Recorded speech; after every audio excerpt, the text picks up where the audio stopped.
A couple bits of housekeeping before we begin. The stuff you know. Turn your cell phones down. Fire exits are there and through the curtains. Bathrooms are on the left. There will be a 10-minute intermission. You will know it's intermission because the lights here will go down briefly, and you see that happen. It's intermission. There are some water bottles and other concessions up front if you'd like a snack or a water. And other than that, just wanted to mention specifically about this company of players that you're about to see.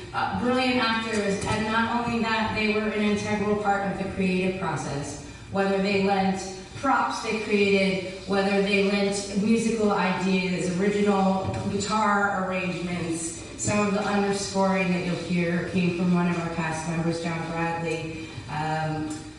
Staging ideas. I mean, the collaboration that went on is amazing in this production. So while I am the director of it, we all created this together, and they deserve as equal credit for their brilliant acting that you'll see, but also for the entirety of the show, how it looks, how it sounds, how it feels. So props to them for their amazing, amazing work. And without further ado, William Shakespeare's Macbeth.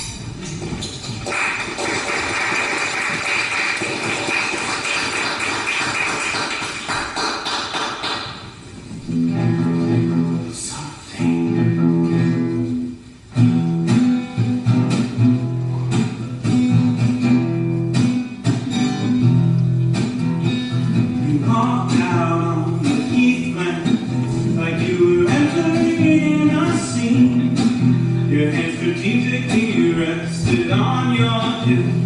Your tongue was red and green. You had one eye on the mirror eyes. You watched yourself for a scene, and looked at what you'd be called. Though you have to call, though you have to run, or so think. You probably think this play is about your soul thing.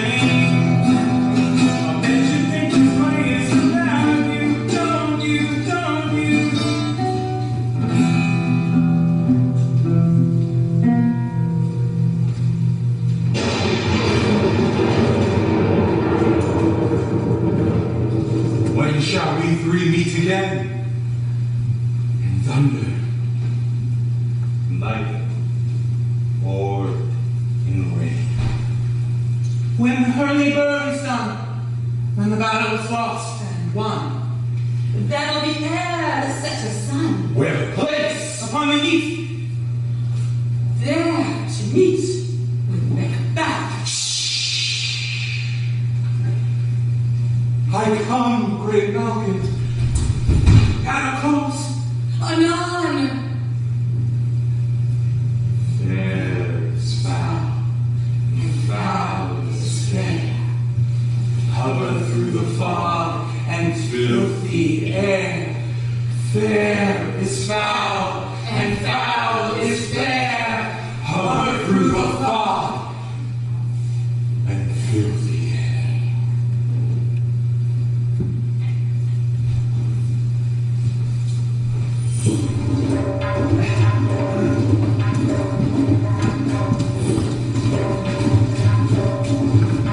What the bloody man is that? He can report, as seen by his flight of the revolt, the new state. This is the Thane, who like a good and hardy soldier fought against my captivity. Hail, great friend, save the king the knowledge of the royal as I would sleep it. Doubtful it seems, as two spent swimmers that do cling together and choke one's heart. The merciless MacDonald showed like a rebel's whore, but all's too weak for brave Macbeth. Well, he deserves that name. Disdaining fortune with his gruntish steel like Valor's minion, he carved a passage till he faced the slave, which ne'er shook hand nor bade farewell till he unseamed him from the nave to the chokes, and fixed his head upon her battlements. Oh, valiant, valiant cousin, worthy gentleman. As whence the sun gives his reflection, shipwreck and storms and direful thunders, so on that spring, whence comfort seemed to come, discomfort swelled.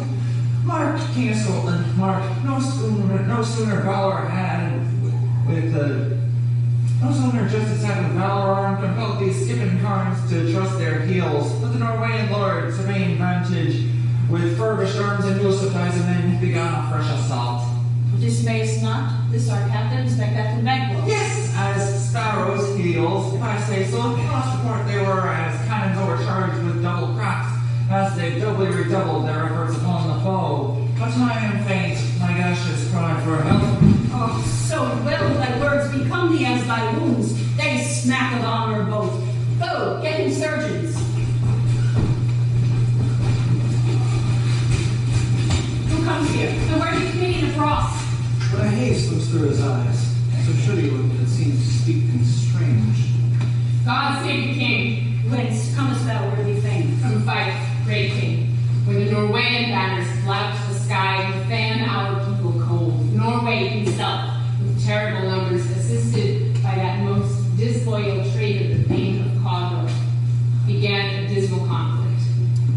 The victory fell on us. Great happiness. But now Sweden, the Norway's king, craves composition, nor would we deign him burial of his men till he disperse it at St. Colm's Inn, $10,000 to our general use. No more that Thane of Cawdor shall deceive. Our bosom interest, though pronounce his present death, and with his former title, greet Macbeth. We'll see it done. See it done. But he hath lost, noble Macbeth hath won.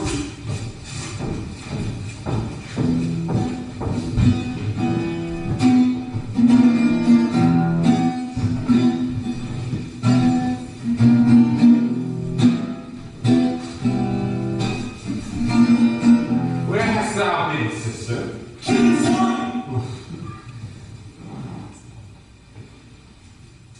Sister, where thou? A sinless wife had chestnuts in her lap, and munched, and munched, and munched. Give me, quoth I, roll thee witch, the rump-fed run runs. Her husband, to Aleppo's gone, master of the tiger. But in a sieve I'll thither sail, and like a rat without a tail, I'll do, and I'll do, and I'll do. I'll give you wings, oh, thou art kind. And I another! I, myself, have all the other, and the very ports they blow. All the quarters that they know in the shipman's guard. I'll drain him dry as hay. Sleep shall neither night nor day hang upon his penthouse live. He shall live a man for thee. Weary Sinites, 9 times 9 shall he dwindle peak and pine. Though his bark cannot be lost, yet it shall be tempest-tossed. Look what I have. Here, I have a gun. Raptors homeward he did come. A drum, Macbeth done come! The Wayward Sisters, hand in hand, posters of the sea and land, thus do go about, thrice to thine, thrice to mine, and thrice again to make up 9. Peace, the charms wound up.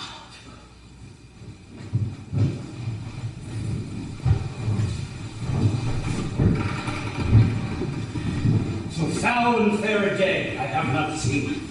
How far is it called to Boris? What are these? So withered and so wild with their time that are not like the inhabitants of the earth. And yet are on it. Live you? Or you want that man may question You seem to understand me, but each at once her choppy finger laying upon her skinny lip. You should be women, and yet your beards forbid me to interpret that you are. Speak if you can. What are you? All hail Macbeth. Hail to thee, Thane of Glum. All hail Macbeth! Hail to thee, Thane of Cawdor! All hail Macbeth, that shall be king thereafter! Good sir, why do you start and seem to fear things as you sound so fair? In the name of truth, are you fantastical? Or indeed, with outwardly you show? My noble party you greet with present grace, and great prediction of noble habit, and of royal hope. But he seems wrapped with all. To me you speak not. If you can look into the seeds of time and say which grain will grow and which will not, speak then to me. Hail. Hail! Hail! Lesser than Macbeth, but greater. Not so happy, yet much happier. Thou shalt get kings, though thou be none. So all hail Macbeth and Banquo. Banquo and all. Stay, you imperfect speakers. Tell me more. By silence death I know I'm Thane of Glum, but how of Cawdor? The Thane of Cawdor lives a prosperous gentleman, and to be king stands up within the prospect of belief. Say from whence you owe this strange intelligence. Or why upon this blasted heath you stop already with such prophetic breathing? Speak, I charge you. The earth has bubbles as the water has, and these are bubbles. Whither are they vanished? Into air. What seemed corporal melted. His breath into the wind. Were such things here as you speak about? Or have we eaten upon the insane root that takes the recent prisoner? Your children shall be kings. Yeah, you shall be king. And Thane of Cawdor too. Wait it not so. To the self-same tune and words. Who's here?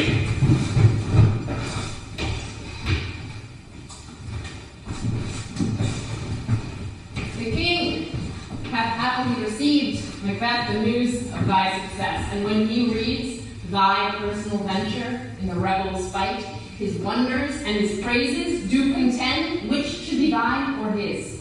Silenced with that, in viewing o'er the rest of the self-same day, he finds thee in the stout Norway ranks, nothing afeared of what thyself didst make. Strange images of death as thick as tale did post with post, and every one did bear thy praises in his kingdom's great defense. We are sent to give thee from a royal master thanks, only to herald thee into a sight, not pay thee. And for an earnest of a greater honor, he bade me from him call thee Thane of Cawdor. In which addition, hail, most worthy Thane, for it is thine. What can the devil speak true? The Thane of Cawdor lives. Why do you dress me in borrowed robes? So was the Thane lives yet. Whether he was combined with those in Norway, or did join the rebel with hidden help, I know not. But treason's capital confessed and proved, not overthrown him. Glums and Thane of Cawdor. Greatest is behind. Thank you, gentlemen. Do you not hope your children shall be kings, when those that gave the Thane of Cawdor to me promise no less to them? That trusted hope might yet enkindle you into the crown, besides the Thane of Cawdor. And yet 'tis strange, and oftentimes to win us to our harm, the instruments of darkness tell us truths, win us with honest trifles, to betray us in deepest consequence. Cousins, a word, I pray. Two truths are told, as happy prologues to the swelling act of the imperial theme. I thank you, gentlemen. This supernatural soliciting cannot be ill, cannot be good. It is ill. Why have you given me earnest of success, commencing in the truth I am Thane of Cawdor? It's good. Why do I yield to that suggestion, whose horrid image doth unfix my hair, and make my seated heart not hit my ribs against all use of nature. Present fears are less than horrible imaginings. My thought, whose murder but yet is fantastical, shapes so my single state of man that function is smothered in surmise. And nothing is but what is not. Look how our partner's wrapped. If chance may have me king, chance may crown me without my stir. Of no honors from a pot of like our strange garments, cleave not to them all but with aid of use. Come what come may, time and the hour of the roughest day. Worthy Macbeth, we stay upon your leisure. Give me your favor. My dull brain was wrought with things forgotten. Kind gentlemen, your pains are registered. Let us towards the king. Think on what hath chanced, and at some later time, the interval having waited, let us speak our free hearts each to other. Very gladly. Till then, enough. Come, friends.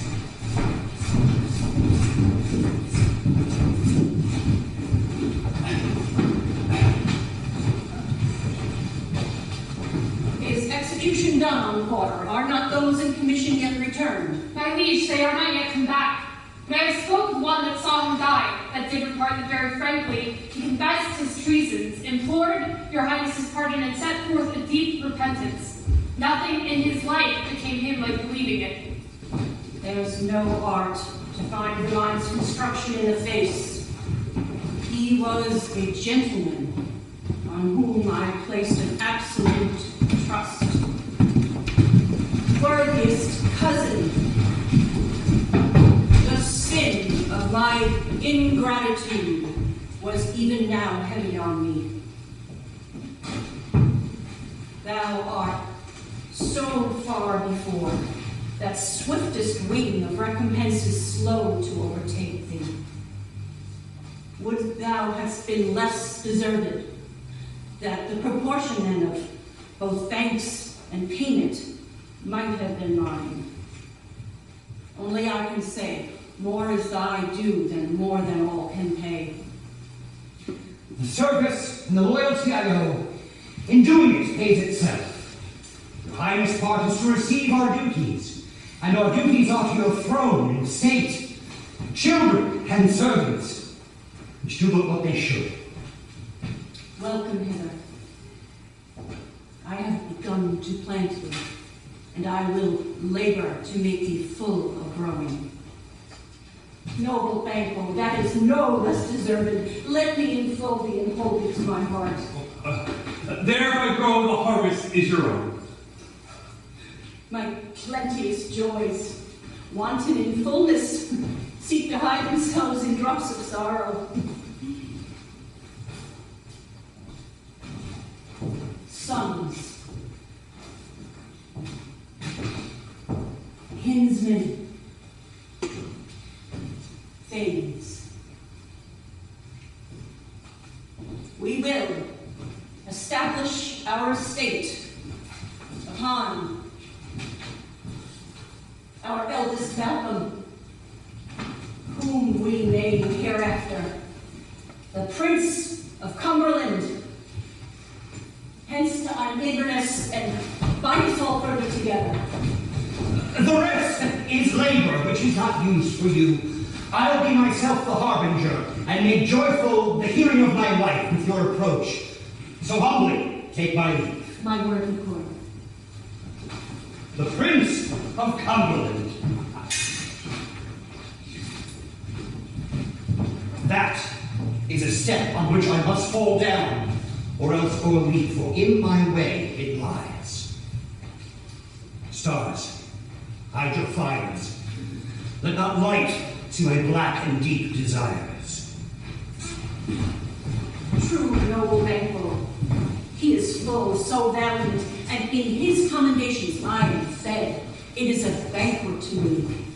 Let's after him, whose care has gone before, to bring us welcome. It is peerless kinsman.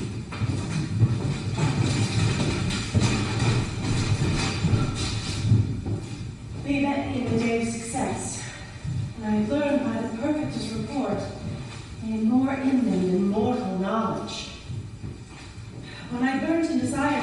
to look further, they made themselves air. Whilst I stood wrapped in the wonder of it, came missives from the king who hailed me Thane of Cornwall, by which title before these wayward sisters saluted me and referred to me to the coming on of time with Hail King that shall be. Oh, this have I thought would to deliver me, my dearest partner of greatness, that thou mightst not lose the dews of rejoicing by being ignorant of what greatness is promised thee. Pray to thy heart and farewell. As long as thou art in Aurora, thou shalt be what thou art promised, and yet I fear thy nature. It is too full of the milk of human kindness to catch the nearest flame. Thou wouldst be great, art not without ambition, but without the illness to attend it. Hie thee hither, that I may pour thy spirits in thine ear, and chastise with the valor of my tongue all that impedes thee from the golden round, which fate and metaphysical age seem to have thee crowned withal. No, what is your tidings? The king comes here tonight. Oh, thou art majesty, is not thy master with him? So please you, it is true, our Thane is coming. One of my fellows had his speed. Oh, go give him tending. He brings great news. The raven is hoarse. Croaks the fatal entrance of Duncan under my battlements. Come, you spirits, that tend on mortal knowledge. Unsex me here, and fill me from the crown to the toe, top full of dyer's cruelty. Make thick my blood, and pack up the access and passage to remorse. That nature sees between the effect and hit. Come to my woman's breast, and take my milk for gall, you murdering ministers, who in your sightless substance wait on nature's mischief. Come, think of it. Call thee in the dullest smoke of hell, that my keen knife see not the wound it makes, nor heaven peep through the blanket of the dark, to cry, hold! Hold! Oh, great gods! Oh, worthy Cawdor, greater than both by the all hereafter. Oh, thy letters have transported me beyond this ignorant present, and I feel now the future in the instant. My dearest love, Duncan comes here tonight. Oh, when goes hence? Tomorrow, as he releases. Whenever shall sun that laurel seed, her face, my Thane, is as a book, where men may read strange matters to guile the time. Look like the time, bear welcome your eye, your hand, your tongue. Look like the innocent flower, but be the serpent under it. He that is coming must be provided for, and you shall leave tonight this great business into my dispatch. We will speak further. Only look up clear, to alter favor, ever is to fear. Leave all the rest to me.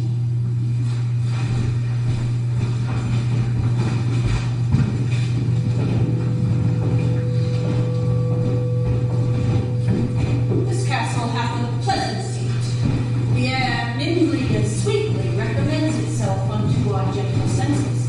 This guest of summer, the temple-haunting Martha, does approve by his loved mansionry, for the heaven's breath smells wooingly here. I have observed the air is delicate.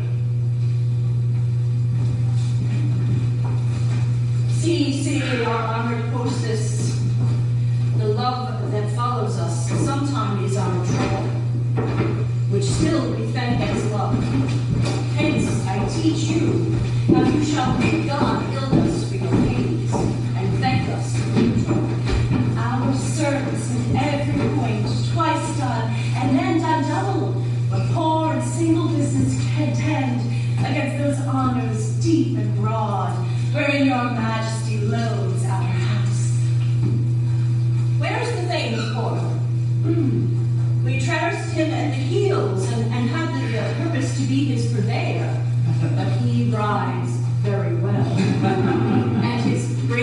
love, sharper than his sword, brought him to his home before us.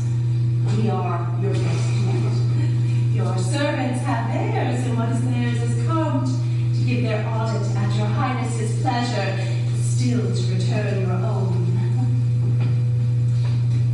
Your hand. Conduct me to mine host. We love you highly, and on your leave.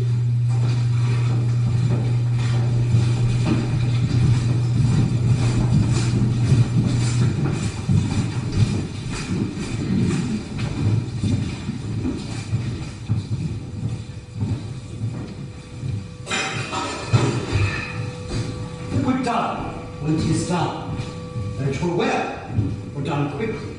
If the assassination could trammel up the consequence and catch with his Circe's success, that but this blow might be the be-all and the end-all. But in these cases, we still have judgment here, that we but teach bloody instructions, which being taught, return to plague the inventor. He's here in double trust. First, as I am his kinsman and his subject, strong both against the deed. Next, as his host, who should against his murderer bar the door, not bear the knife myself.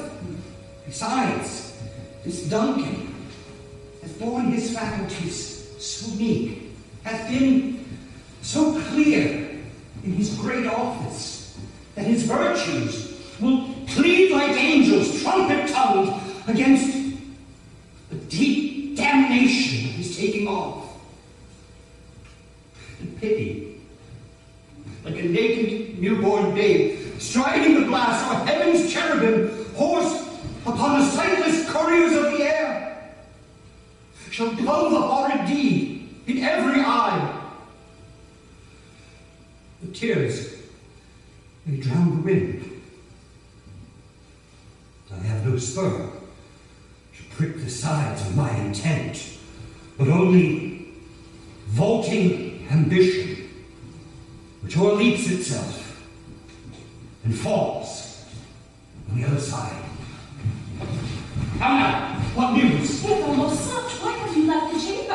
Hath he not asked for you? No, not he has. We will proceed no further in this business. He hath honored me of late, and I have bought golden opinions from all sorts of people, which would be worn now in their newest gloss, not cast aside so soon. Oh, was the hope wherein you dressed yourself, and have it slept since, and wakes it now so green and pale, but it did so freely?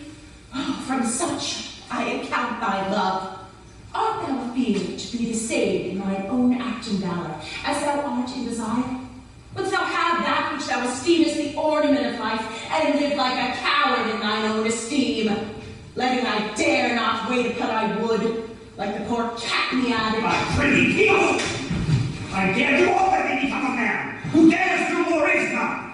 What beast was it then that made you break your enterprise to me? When you durst do it, then you were a man. And to be more than what you were, you would be so much more the man. Nor time nor place did appear, and yet you would make both. They have made themselves, and now their fitness now does unmake you. I have given suck, and know how tender it is to love the babe that milks me. I would, while he was smiling in my face, have plucked my nipple from his boneless gums, and dashed his brains out, had I so sworn as you have done to this. If we should fail. We fail? But screw your courage to the sticking place, and we will not fail. Well, Duncan is asleep. His two chamberlains will I wind the sail, so convinced to memory the war of the brain shall be like a fume, and the receipt of reason a neck only. When in swine sleep their drenched natures lies in a death. What can you and I not perform upon the unguarded Duncan, when not put upon his spongy officers, who will bear the guilt of our great quell? Bring forth men, children only, for thy undaunted mettle should compel compose nothing but males. Will not be received when we have marked with blood this sleepy too of his own chamber and used the very daggers that they have done it. Who dares receive another? For we shall make our griefs and clamor roar upon his death. I am settled, and bend up each corporal agent to his terrible feet. Away, and mount the time with fair show. False face doth hide, but false heart doth know.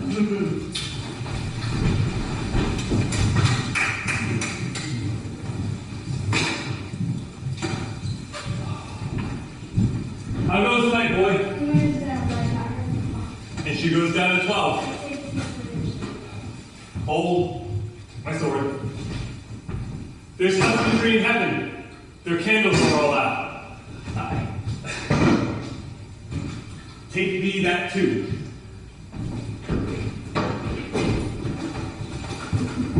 A heavy summons lies like lead upon me, and yet I would not sleep. The merciful powers restraining me, the cursed thoughts that nature gives way to repose. Give my sword. Who's here? Friend. What, sir? I rest. The king's abed. He hath been an unusual pleasure. He sent forth great largess to your offices. This diamond he greets you right withal. I dreamt last night of the three Wayward sisters. To you they have shown some truth. I think not on them. Yet, when we have an hour or more to spare, we would spend it in some words upon that business, if you would grant the time. At your kindest leisure. If you shall cleave to my consent when 'tis, it shall make honor for you. So I lose none. In seeking to augment but still keep my bosom franchise and allegiance clear, I shall be counseled.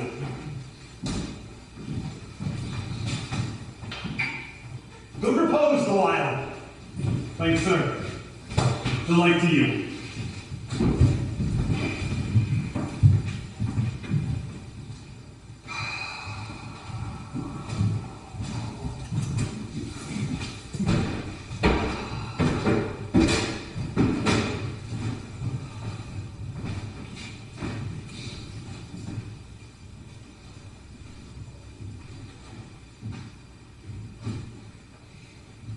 Is this a dagger? I see before me the handle toward my hand. Come, let me clutch thee. I have thee not, and yet I see thee still. Art thou not fatal vision, sensible, to feeling as to sight? Or art thou but a dagger of the mind, a false creation, proceeding from the heat-oppressed brain? I see thee yet, in forms palpable as this which now I draw. Thou marshals me the way that I was going, and such an instrument I was to use. Mine eyes are made fools of the other senses, or else worth all the rest. I see thee still, and on thy blade and dudgeon gouts of blood. Which was not so before. There's no such thing! It is the bloody business which informs such mine eyes.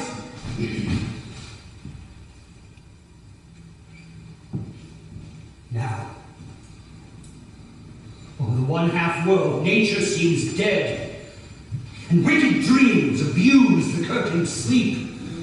Witchcraft celebrates pale Hecate's offerings, and withered murder, allumed by the sentinel, the wolf, whose howls his watch, moves like a ghost. Oh, thou sure and firm set earth, hear not my steps, which way they walk, for fear the very stones may break my whereabout.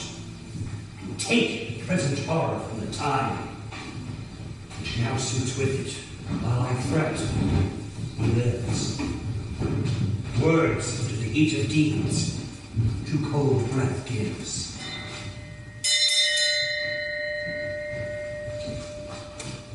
I go, and it is done. The bell invites me. Hear it not, Duncan, for it is a knell that summons thee to heaven. or to bed? That which hath made them drunk hath made me bold. That which hath quenched them hath given me fire. Hark. Hark. Oh, it was the owl. That shrieked and nears about it. Oh, and the doors are open. And the servant grooms to mark their charge with snores. I have drugged their possets. The death of nature to contend whether they live or die. Who's there? Come out! Alack, I am afraid the wait is not done. The effect and not the deed confounds us. Oh, I laid their daggers ready. He could not miss him. Had he not resembled my father as he slept, I had done it. My husband! I have done the deed. Did I not hear a noise? Oh, I heard the owl scream, the crickets cry. Did not you speak? When? Now. As I descended. I? Hark! What lies in the second chamber? Donalbain. Oh. This is a sorry sight. Oh, a foolish thought to say a sorry sight. There's one did laugh in sleep, and one did cry more than they did wake each other. We stood and heard them, and they did say their prayers and address them again to sleep. There were two lodged together. One cried, God bless us, and amen the other, as they had seen you, these hangman's hands. Listening to their fear, I could not say amen when they did say God bless us. Think about it not so deeply. But wherefore could I not pronounce amen? I had a most need of blessing and amen stuck in my throat. These deeds must not be thought after these ways. It will make us mad. If I could a voice cry, sleep no more. Macbeth doth murder sleep, the innocent sleep. Sleep that knits the raveled sleep of care. Balm of hurt minds, great nature's second course. Chief nourisher in life's feast. Worthy fame, who was it that thus cried? Still it cried, sleep no more, through all the house. Fleance doth murder sleep, and therefore Cawdor shall sleep no more. Macbeth shall sleep no more. You do amend, noble spirit, to think so gray and sickly of things. Go get some water, and wash this filthy witness from your hands. Why did you bring the daggers there? They must lie there. Oh, go. Gild and smear the sick grooves with blood. I'll go no more. I cannot bear to think of what I've done. Look at it again, I dare not. Oh, infirm of purpose, give me the daggers. Sleeping and the dead are but as pictures. 'Tis the eye of childhood that fears a painted devil. If he do bleed, I will gild the face of the grooms withal, for it must be their guilt. Whence is that knocking? How is with me when every noise appalls me? What hands are these, huh? They pluck out my eyes! Will all great Neptune's oceans wash clean this blood from my hands? No. Is my hand, or rather, the multitudinous seas in carnadine, making the green one red. My hands are of your color now, and I think to wear a heart so white. There's nothing in the south entry. Retire we from our chamber. A little water clears us of this deed. How easy it is then. Constancy hath left you unattended. More knocking. Go, get on your nightgown. Look not so poorly lost in your thoughts. To know my deed, profess not to know myself. Wait, Duncan, by knocking. I would thou couldst.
blame themselves for the expectation of plenty.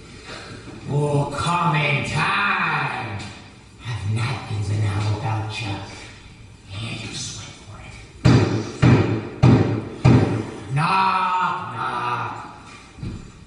Who's there? In the name of... the other name. Hey, here's an equivocator. Who could swear on bold scales against iron scale? Who committed treason enough, for God's sake, but could not equivocate to heaven.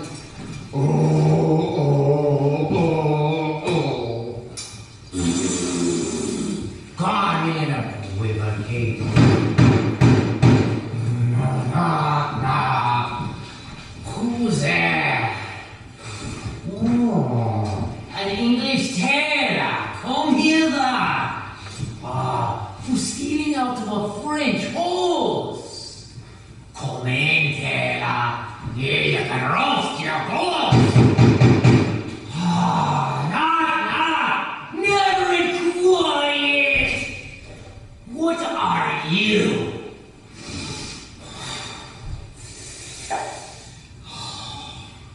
This place is too cold, man.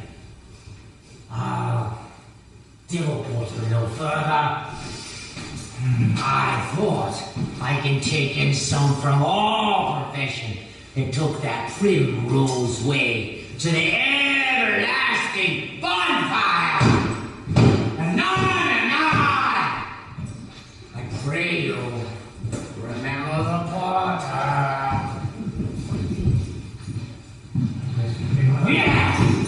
Was it so late, friend, ere you went to bed, that you do lie? So late! Thanks, we'll carouse around to the second cup. And drink, sir. It's a great provoker of three things. What three things does drink especially provoke? Now, sir. Beat the nose, sleep, and urine.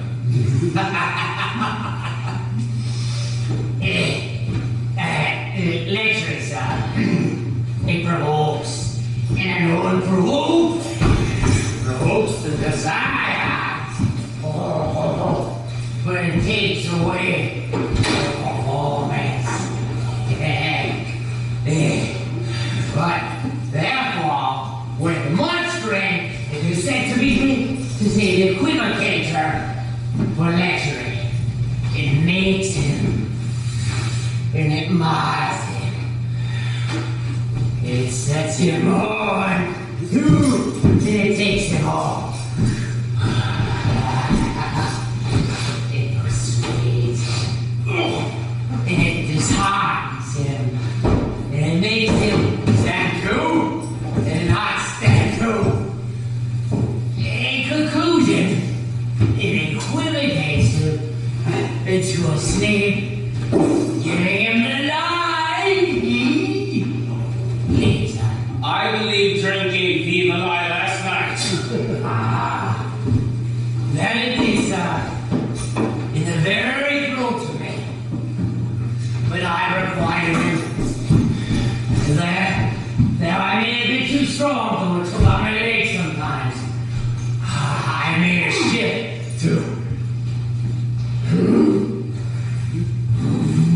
cast him. Is thy master stirring? Or knocking at the way through? Here he comes.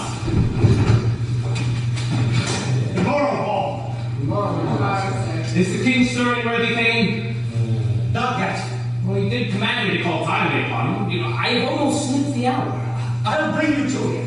I know this is a joyful pleasure to you, but yet 'tis one. The labor we delight in, physics pay. This is the door. I'll make some bold call, for 'tis my limited service. Goes the king hence today? He does. He did point so. The night has been unruly. Where we lay, our chimneys were blown down, and as they say, lamentings heard in the air. Strange screams of death. And prophesying with accents terrible of dire combustion and confused events. New hatched through the woeful time. The obscure bird clamored the livelong night. Some say the earth was favor some big Shea. 'Twas a rough night. My young remembrance cannot parallel or fellow to it. Oh! Aurora! Aurora! Aurora! Tongue nor heart cannot conceive nor name thee.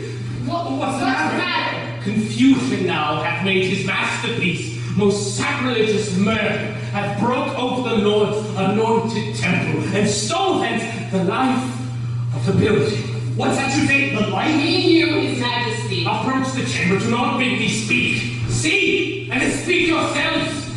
Awake! Awake! Bring it over here! Murder! Treason! Banquo! Donalbain! Jacob is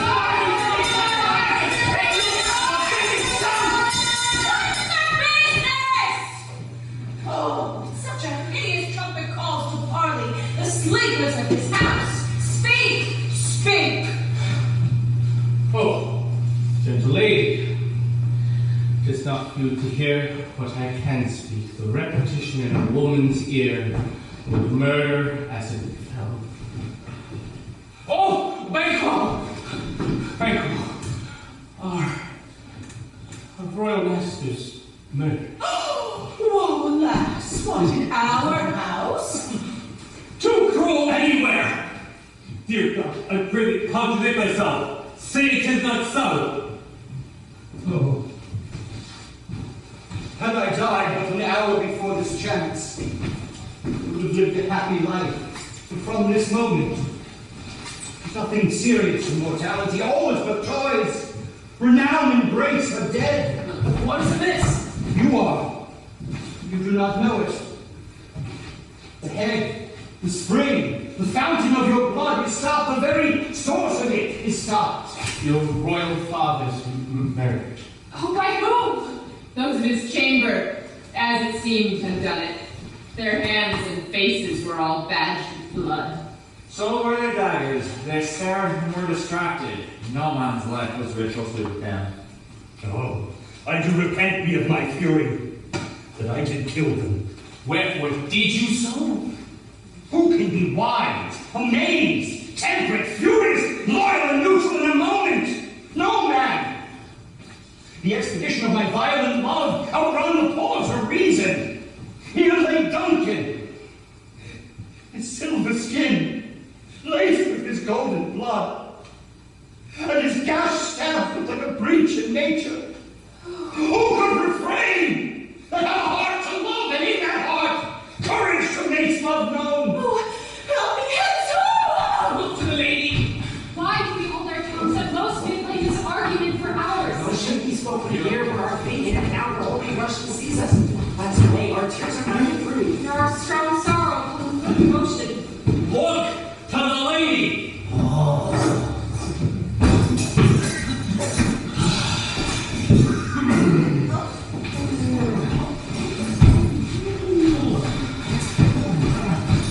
And when we have our naked frailties hid and suffering exposure, let us meet and question this most bloody piece of work to know it further. Fears and scruples shake us.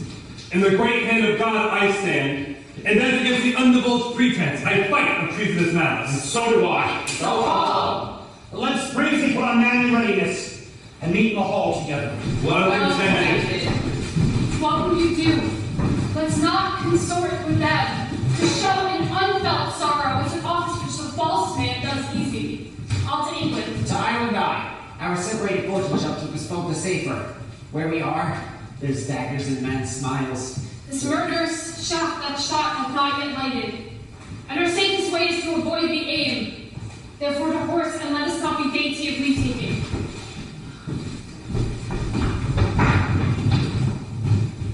Once you are in pen, I can remember well. Within the volume of which time, I've seen hours dreadful and things strange. The so night of trifle fallen notice. through the Lord. Thou seest the heavens as troubled with man's act threaten his bloody stage. By the clock 'tis day, and yet dark night strangles the traveling lamp.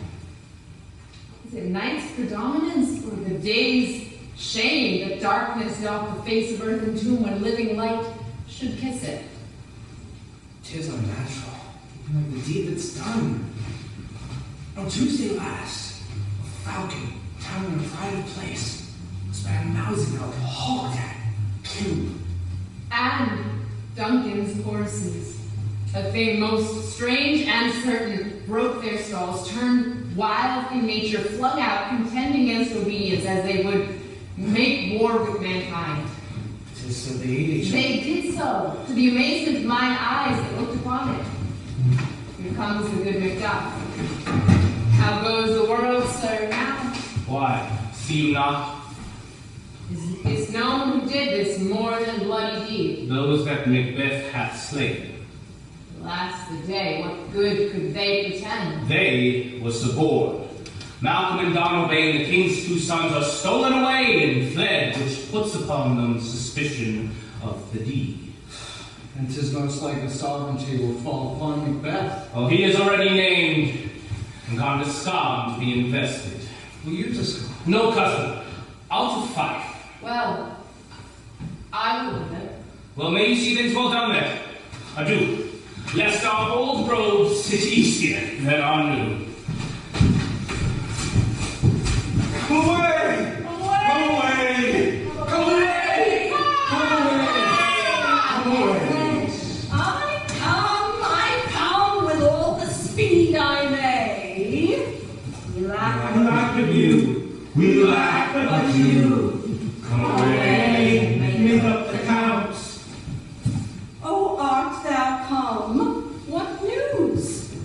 What news? All goes well to our delight. Either come or else. Refuse. Refuse. Refuse.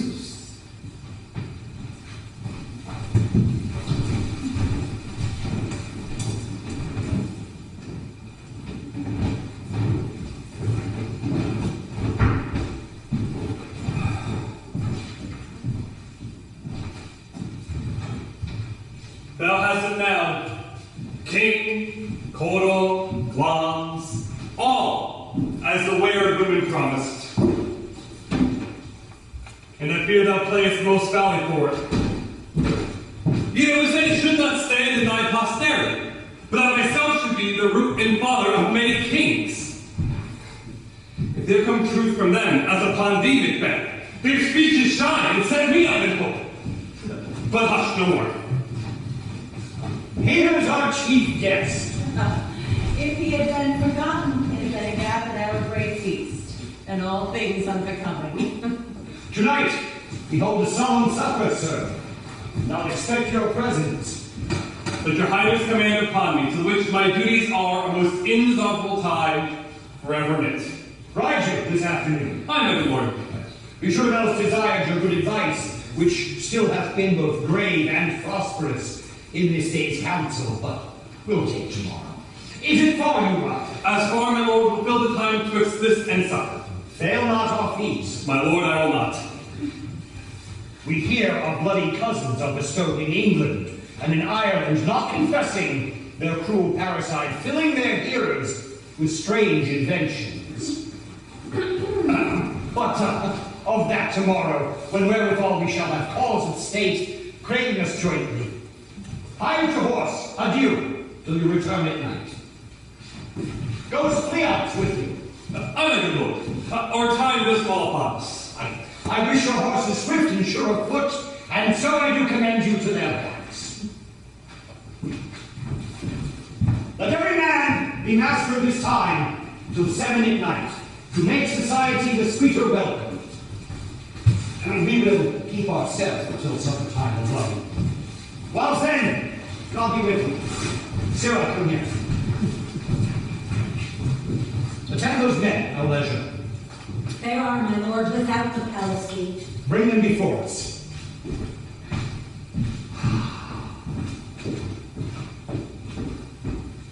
To be thus is nothing but to be safely thus.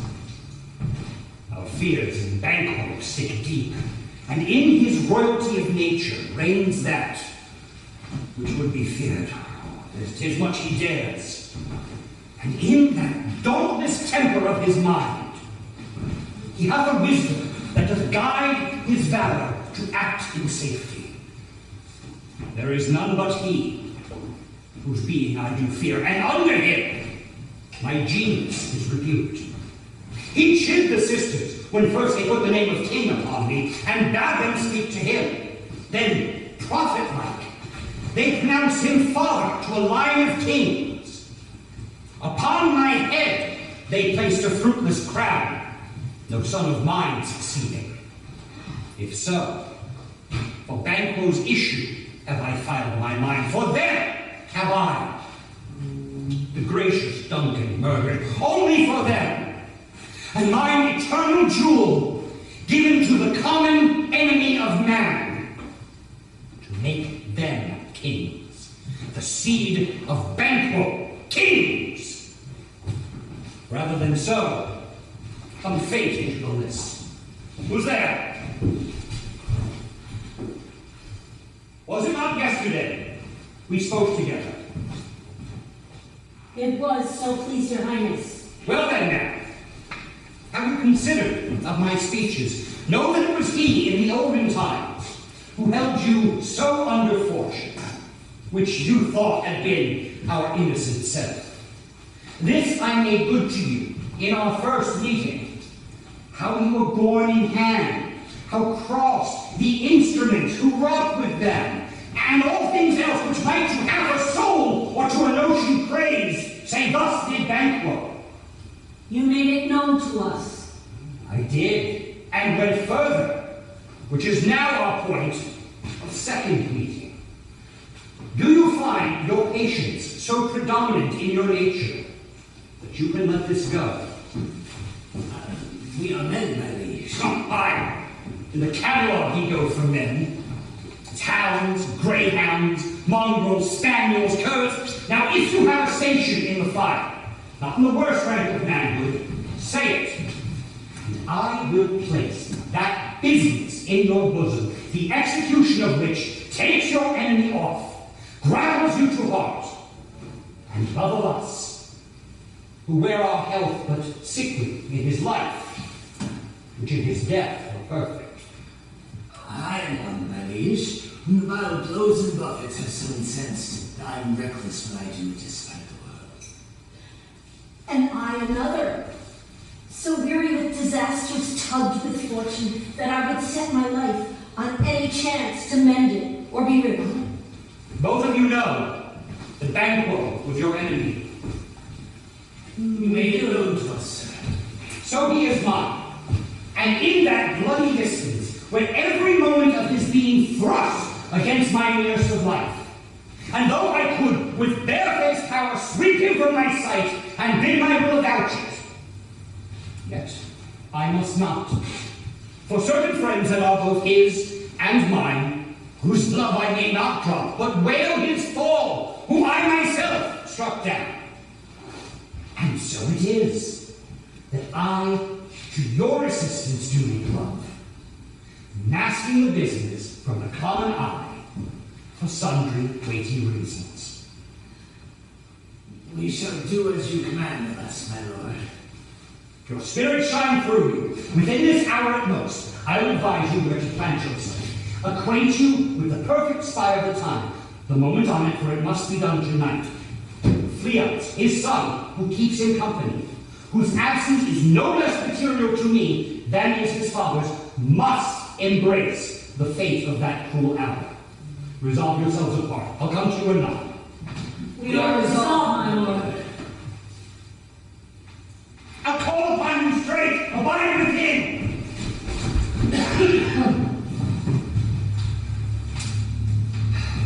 It is completed.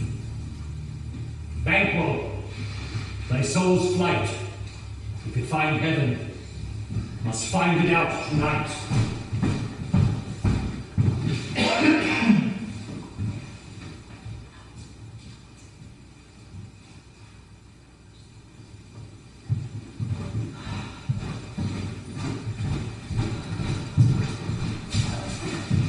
He's thankful God from court.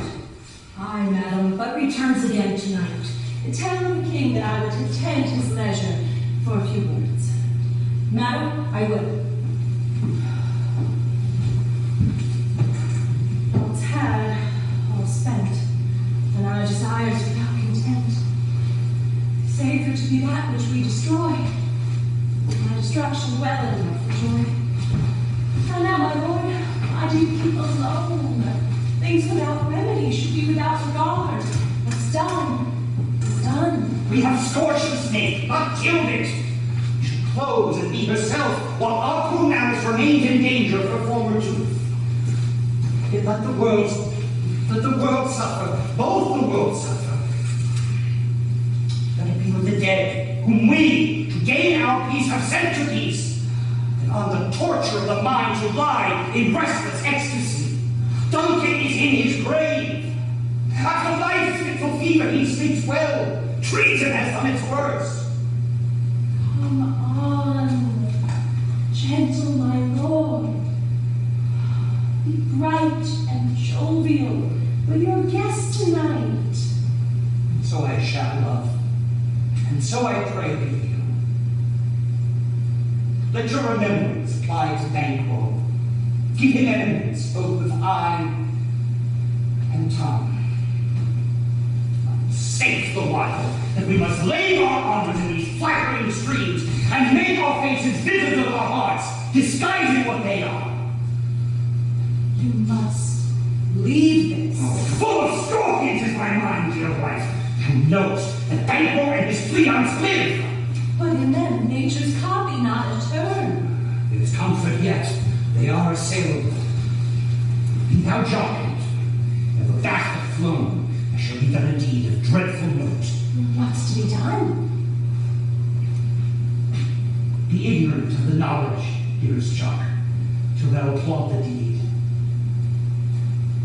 Light thickens, and a crow makes wing to the rooky wood. Good things of day begin to droop and drowse, while night's black agents their praise do rounds. Thou marvelst at my words, but hold thee still. Things bad begun, being strong themselves by guilt. So prithee, go with me.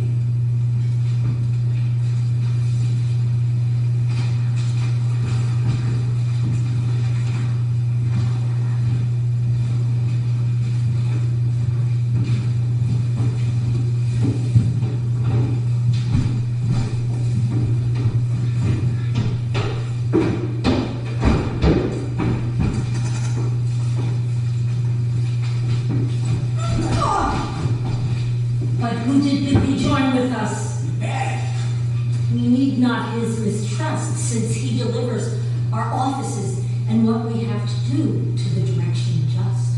Then stand with me. The West check limits for some streaks of day. Now spurs the limited traveler apace to gain the timely in and near approaches to the subject of our watch. Hark! I hear horses. Give us a light there. Ho! This is he. Possessors to the note of exultation are already in court. His horses go about. Almost a mile, so he does usually, as all men do, from hence to the palace gate, and they get the A light! A light! This is he. Stand to it. It won't be raining tonight. Let it come down. Oh, treachery. Fly, Fleance! Fly! Fly!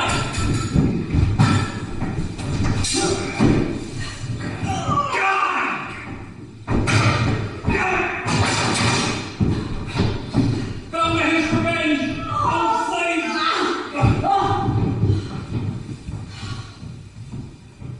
There's but one down, the sun has fled. We lost the best half of our fare. Well, let's away and say what has been done.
us the hearty welcome. Thanks to your Thanks majesty. to your majesty. We will mingle with society and play the humble host. Our hostess keeps her state, but in best time, we will require her welcome. Pronounce it for me, sir, and to all our guests. For my heart speaks, they are welcome. See, they encounter thee with their hearts' thanks. Both sides are even. Here I'll sit in the midst. Be large in mirth. Anon we'll drink a measure, the table round. There's blood upon thy face. 'Tis Banquo's then. 'Tis better be without than be within. Is he dispatched? Aye, most royal sir. His throat is cut. That I did for him. Thanks for that, thou art the best of the cutthroats. Yet he's good that did the like for Fleance. If thou didst, it thou the non-Perel. My lord, Fleance escaped. Here comes my fit again. I had else been perfect. Whole as the marble, bounded as the rock, as broad and general as the casing air. But now I am cabined, cribbed, confined, bound in to saucy doubts and fears. The Banquo safe. I, my lord, safe in a dingy binds with 20 trenchant gashes in his head, the least a death to nature. Thanks for that. Get thee gone, we'll hear ourselves again. My honored lord, you do not give the cheer. Your feast is sold, though 'tis often vouched for 'tis making. To feed will rest at home. Commence the soft meat ceremony, meeting there without it. Sweet remembrance. Now, good digestion, wait on appetite, and health on both. Yes, your highness, please, sit down. Here have we now our country's honor roofed, were the graced person of our Banquo present. Who, may I rather challenge for unkindness than pity for mischance. His absence, sir, lays blame upon his promise. Please, your highness, to grace us with your royal company. The seat's taken. There's a place reserved, sir. Where? Here, my good lord. What is it that moves, your highness? Which of you have done this? What, my good lord? Thou canst not say I did it. Never shake thy gory locks at me. Gentlemen, rise. His highness is not I pray you take seat. My lord is often thus, and half since his youth. I pray you, keep seat. The fit is momentary, and upon a thought we will be well again. If you much know him, you will offend him, extend his pleasure, feed, and regard him not. Are you a man? I, a bold one that might look upon that which might appall the devil. Oh, proper stuff. This is the very painting of your fear. This is the ever-drawn dagger which you said led you to Duncan. All these flaws and starts, impostures to true fear, would well become a woman's story, and a winter's fire authorized by her granddam. Oh, shame itself! Why do you make such faces? When all's done, you look but on a stool. Pretty, full-blown female, full-blown thing. What care I? If thou canst nod, speak too. If charnel houses and our graves may send those that we bury back, our monuments shall be the maws of kites. What? Oh, woe, alack. Oh, this is quite unmanned folly. If I stand here, I saw him. Fie for shame! Blood hath been shed ere now. In the olden time, ere human statute purged the gentle wheel. Aye, and since, too, murders have been performed too terrible for the ear. Time has been that when the brains were out, the man would die and there an end. Now they rise again with 20 mortal murders on their crowns and push us from our stools. This is more strange than such a murder is. My worthy lord, your noble friends do lack you! I do forget. Do not muse at me, my worthy friends. I have a strange affliction which is nothing to those who know me. Come, let's sit down. I'll sit with you. Give me some wine, feel full. I drink to the general joy of the whole table. And to our dear friend Banquo, whom we miss. Would he were here. To all, and him we thirst, and all to all. Our duty is at the pledge. What is with my sight? Let the earth hide thee. Thy blood is cold, thy bones are narrowness. Thou hast no speculation in those eyes which thou dost flare with. Think of this, good friends, as the custom. 'Tis no other, only it spoils the pleasure of the time. What dare I? What man dare I dare? Approach thou like a rugged Russian bear. Take any shape but that, and my sure nerves will never tremble.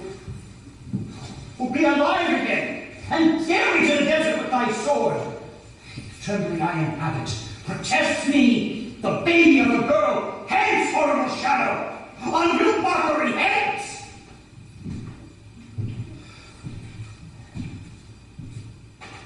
And so, being gone, I am a man again. Pray sit still. You have displaced the mirth with most admired disorder. Can such things be, and overcome us like a summer's cloud without our special wonder? You may be strange, but now I think you can behold these sights and keep the natural rule of your cheeks when mine are blanched with fear. What sights, my lord? I pray you, speak not. He grows worse and worse. Question enrages him at once good night. Stand not on the order of your going, but go, please. Good night. May better health attend His Majesty. A kind good night to all. It will have blood, they say. Blood will have blood. All understood relations have magpies and choughs and rooks brought forth the secretest man of blood. What is the night? Almost at odds with morning. Which is which? How say you that Macduff denies his presence at our great bidding? Did you send for him, sir? I hear it by the way, but I will send. There's not a one of them in his, but in his house I keep a servant feed. I will tomorrow, and betimes I will. The wedded sisters, more shall they speak. For I am bent to know, by the worst means, the worst, for mine own good, all causes shall give way. I am in blood stepped so far that, should I wade no more, returning were as tedious as go on. Back the season of all nature's sleep. Come, let's to sleep.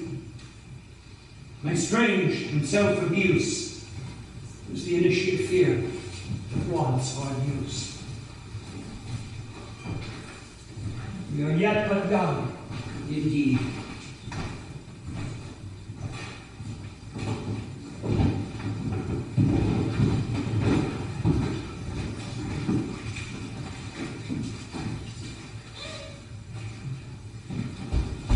Here she is.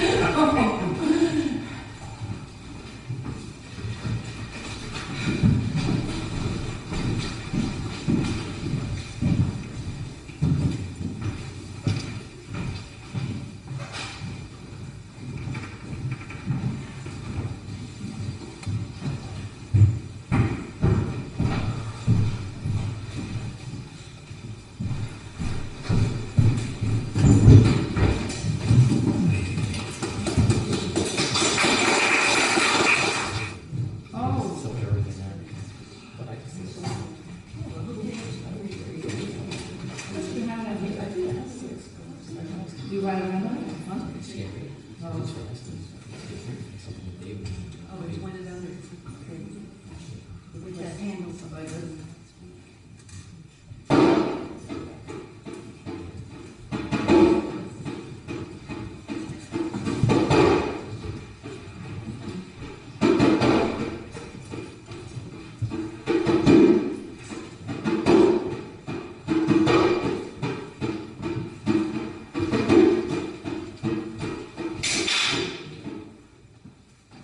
Black spirits and white, red spirits and gray. Mingle, mingle, mingle, you that mingle may. Here is blood of a bat. Oh, put in that, oh, put in that. Here's leopard's mane. Put in a grain. The juice of toad, the oil of adder. Those will make the charms grow madder. Put in, there's all, and breathe the stench. Nay, here's 3 ounces of a red-haired wench. Round, Round, about, all ill come running, all good at.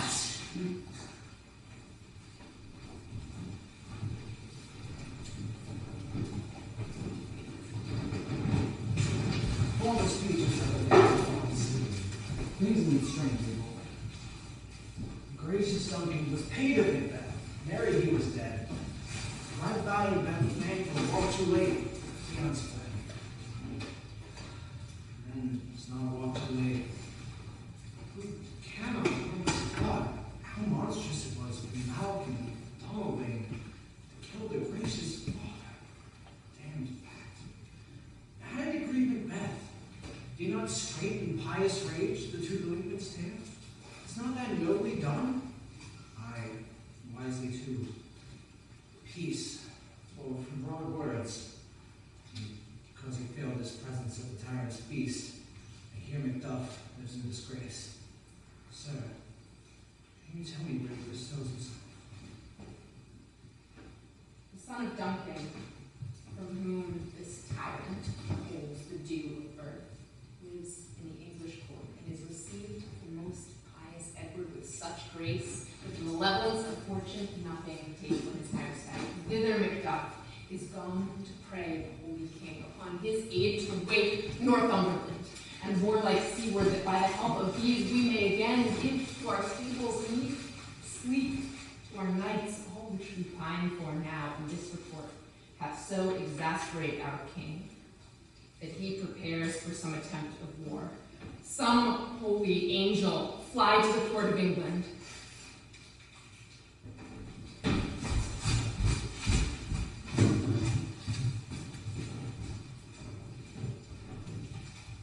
Reiss, the bride cat, hath you. Thrice me once a hedge pig wine.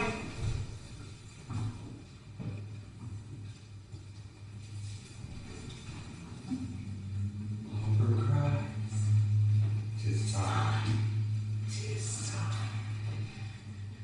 Round about the cauldron go, in the poison entrails throw.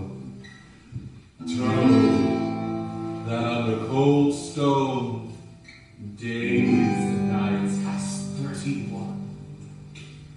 Sweltered venom, sleeping Dutch, boil thou first into the charmed pot.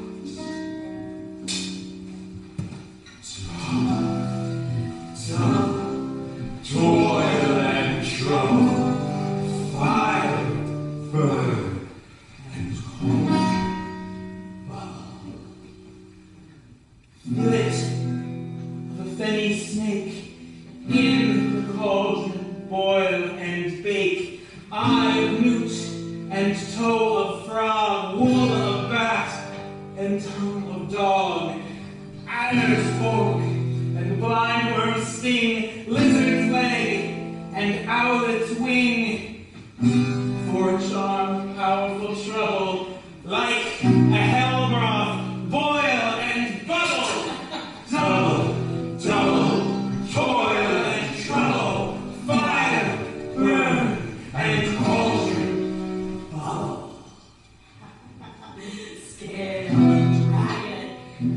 that wolf, which is money, maw, and gulf, of the raven, salt sea shark, root of hemlock, dig in the dark, nose of Turk, and tiger's lips, finger of a burnt strangled babe, dish delivered by a crab, and to a tiger's children, or the ingredients of our cauldron. Double, toil and trouble, fire, burn, and cooleth the baboon's blood, then the charm is firm and good. By the pricking of my thumbs, something wicked this way comes. Open locks, whoever knocks.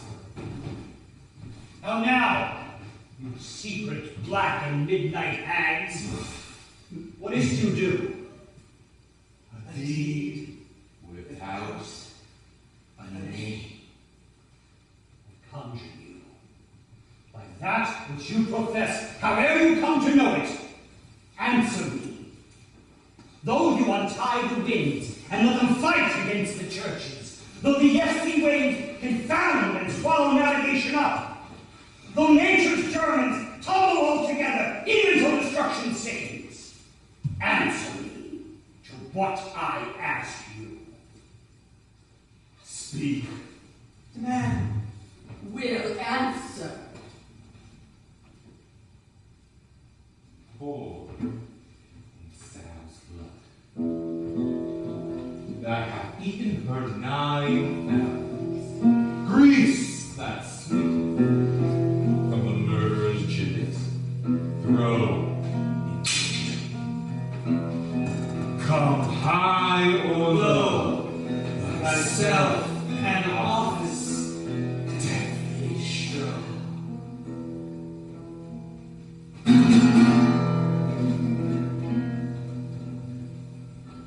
Tell me, thou unknown power, He knows thy thoughts. Hear his speech, but say thou not.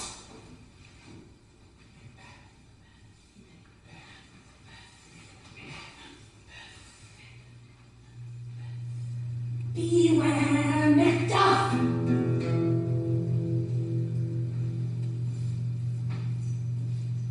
Beware the Thane of Fife!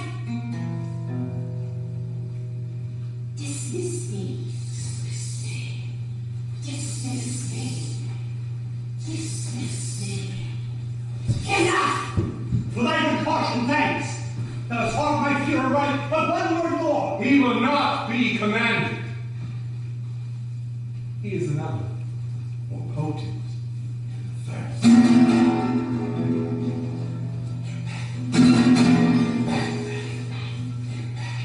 Had I 3 ears, I'd hear thee.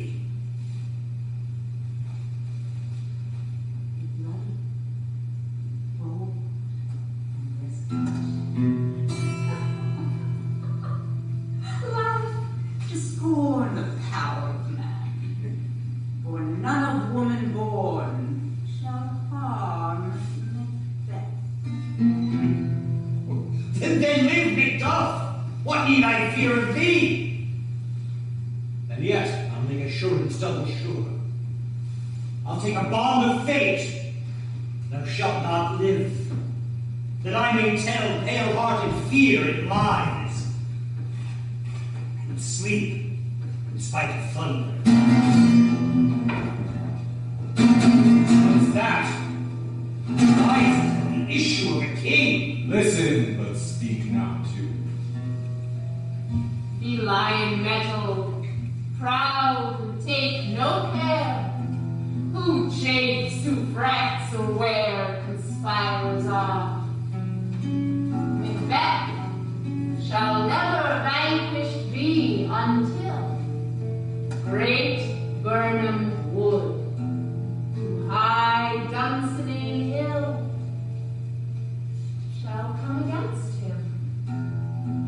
That shall never be. Who can impress the forest, bid the tree unfix its earthbound root? And my heart throbs to know one thing. Tell me, if your art can tell so much, shall Banquo's issue ever reign in this kingdom? Seek to know no more. I will be satisfied. Deny me this, and an eternal curse fall upon you. Let me know. What seems that cauldron? What noise is this? Show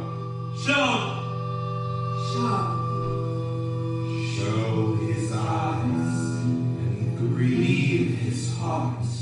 Come like shadows, so depart. Thou art too like the spirit of Banquo. Down! Thy crown seals my eyeballs. Filthy hags, why do you show me this? Now I see 'tis true. The blood bolt in Banquo smiles upon me.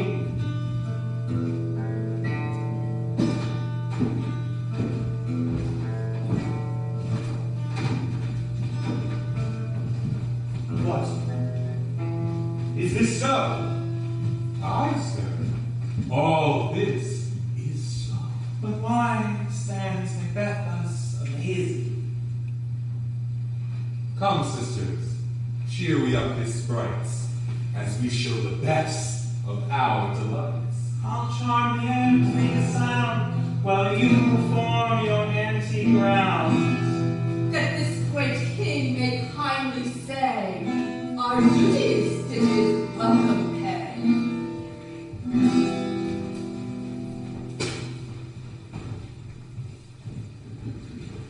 Where are they? Gone!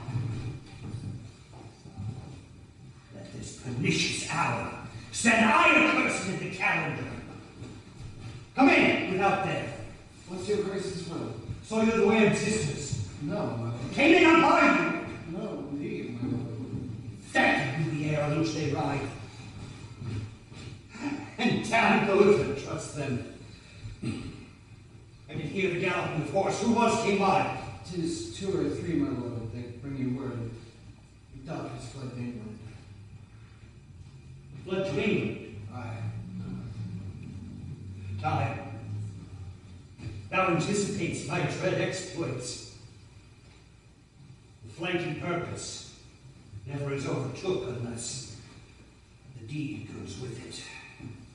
From this moment, the very first things of my heart shall be the first things of my hand. And even so, to crown my thoughts with acts, be it thought and done, the castle of Macduff I will surprise, seize upon Fife, give to the edge of the sword his wife, his babes, and all unfortunate souls who trace him in his line. No more boasting like a fool. This deed I'll do before this purpose cool. But no more silence. Where are these gentlemen? Take them where they are.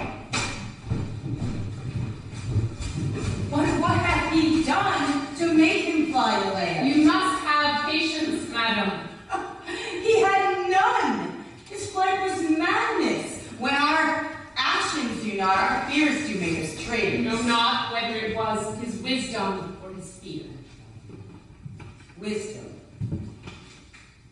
To leave his wife, his babes, his mansion, and his titles in a place from whence himself doth fly? He loves us not. He wants the natural touch.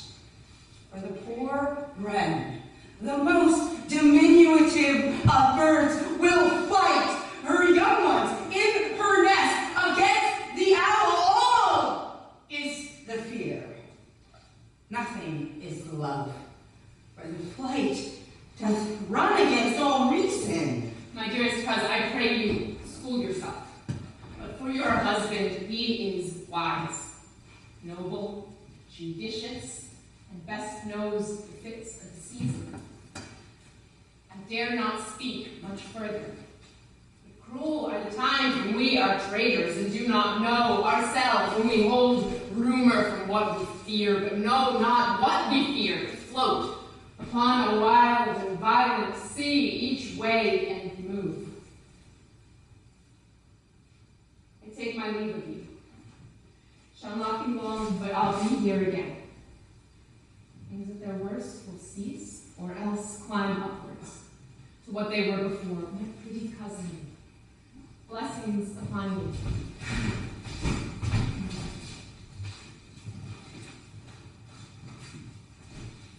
Fathered she is, and yet she's fatherless. I am so much a fool. Should I stay longer, it would be my disgrace and your discomfort. Take my leave at once.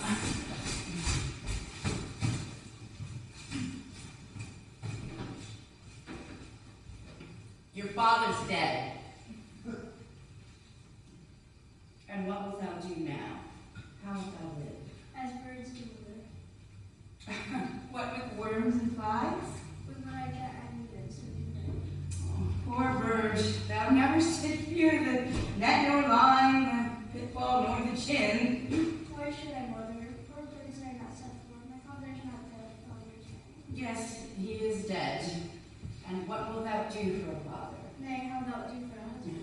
I can buy you 20 at any market. Then you'll buy myself again. No, thou speaks with all thy wit, and yet in faith with wit enough for thee. Was my father a traitor, mother? Aye, that he was. What is a traitor? Why, one that swears and lies. And be always traitors that do so. Everyone that does so is a traitor and must be hanged. I must really be all the hang that swear and lie. Everyone. Who must hang them? Why, the honest men. Then the liars and swears and fools. There are liars and swears now to beat the honest men and hang them. Now, God help thee, poor monkey. But what wilt thou do for a father? If you were dead, you'd be traitor. If you were not, to his I should believe have a new father. Oh, poor prattler, how that talks. Bless you, fair dame. I'm not to know, though in your state of honor I am perfect. I found some dangers approaching nearly. If you will take a homely man's advice, be not found here, hence with your little one. To frighten me thus with things I am too savage. To do worse to you without cruelty, which is too nigh your person. Heaven preserve me. I dare abide no longer. Whither should I fly? I have done no harm. But now I remember, to do harm is often laudable, to do good sometime accounted dangerous folly. Why then, alas, do I put up the defense to say, I have done no harm? What are these faces? Where is your husband? I hope in no place so unsanctified as such as thou mayst find him. He is a traitor. Of treachery! Yes, you egg!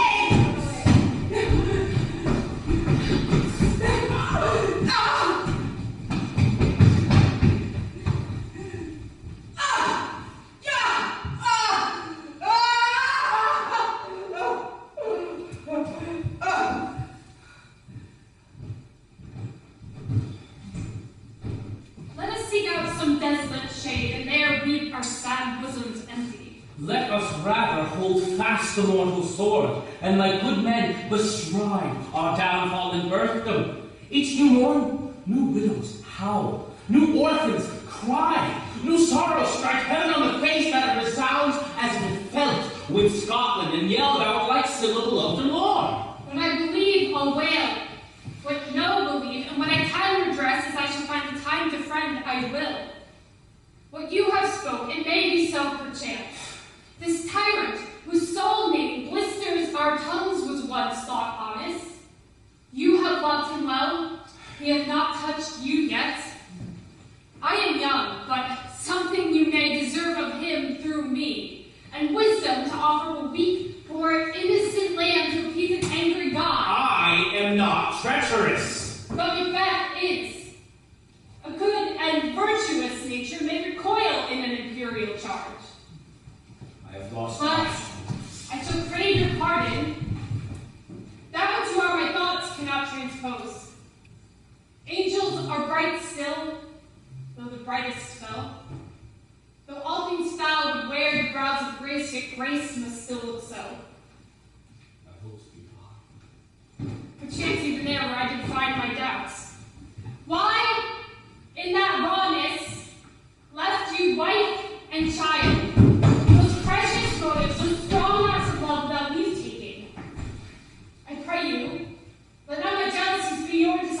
thee well, Lord. I would not be the villain thou thinkest, for the whole space in the tyrant's grasp, and the rich east to boot. Be not offended. I speak not as an absolute fear of you. I think our country sinks beneath the yoke. It weeps, it bleeds, and each new day a gash is added to her wounds. I think with all the moving hands uplifted in my right and here, from gracious England have I offered a goodly thousands. But for all this, when I should tread upon the tyrant's head or wear it on my sword, yet my poor country shall have more vices than it had before, more suffer and more sundry ways than ever by him that shall succeed. And what should he be? It is myself I need, and whom I know all the particulars of vice, so grafted that when it shall be opened, black Macbeth will seem as pure as snow, and the poor state esteem him as a lamb being prepared with my confineless heart. Not in the legions of horrid hell can come a devil more damned in evils to top Macbeth. I grant him bloody, luxurious, avaricious, false, deceitful, sudden, malicious, smacking of every sin that has a name, but there is no bottom, none, in my voluptuousness. Your wives, your daughters, your matrons, and your maids could not fill up the cistern of my lust. Better Macbeth than such a one to reign. Boundless intemperance in nature is a tyranny, and hath been the untimely emptying of the happy throne, and the fall of many kings. But do not fear to convey your pleasures in a spacious plenty, and yet seem cold. The time you made so hoodwinked. We have willing dames enough. There cannot be that vulturing to devour so many as will greatness dedicate themselves, finding so inclined. With this there grows in my most ill-composed affections such a stanchless avarice that were I king, I should cut off the nobles for their land, desiring his jewels, this other's house, destroying them for wealth. This avarice sticks deeper, grows with more pernicious root than summer-seeming lust, and hath been the sword of our slain king. Do not fear, Scotland hath poisons that fill up your will of your mere own. All of these are portable, with other graces weighed. But I have none. The king becoming graces, as justice, verity, temperance, stableness, devotion, patience, courage, fortitude. I have no relish of them, but abound in the division of each several crime, acting it many ways. Nay, had I power, I should pour the sweet milk of concord into hell, uproar the universal peace, confound all unity on earth. Oh, Scotland. Scotland. If such a one be fit to govern, speak, and as I have spoken. Fit to govern? No, not to live. Oh, nation miserable, with an untitled tyrant, bloody scepter, when shalt I see thy wholesome days again? Thy royal father was a most sainty king. The queen I bore thee oftener on her knees than on her feet, died every day she lived.